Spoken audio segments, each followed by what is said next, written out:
Within these bushes, Oromo Liberation Army fighters are carrying out their morning parade.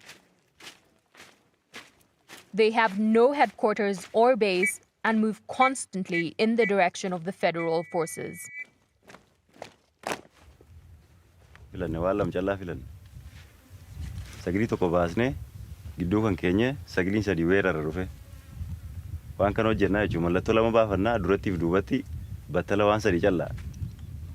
Since the start of the war, the OLA has fought many battles with the army.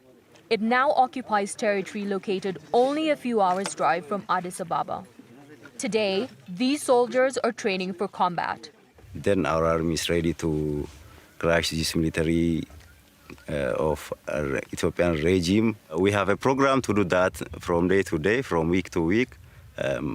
In a month, we have a plan to do the practice, and also we do something on the field rather than practice always.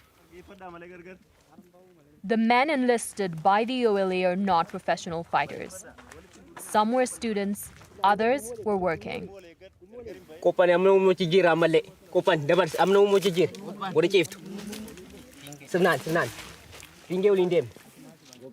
They took up arms and received formal military training to go up against government forces.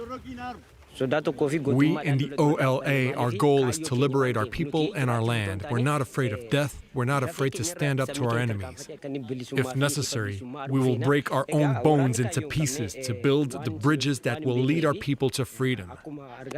The government soldiers don't know why they fight, so they're afraid. But we're determined, and that's why we're winning. The OLA claims many victories.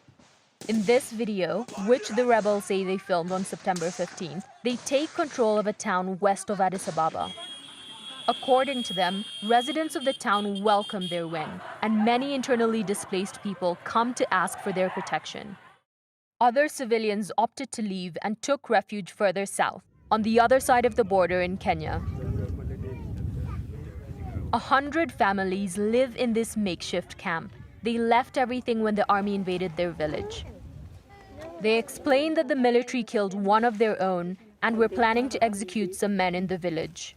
They told us this boy wasn't going to be the only one killed, that they had a list of 17 men who were going to be executed. So we were very scared.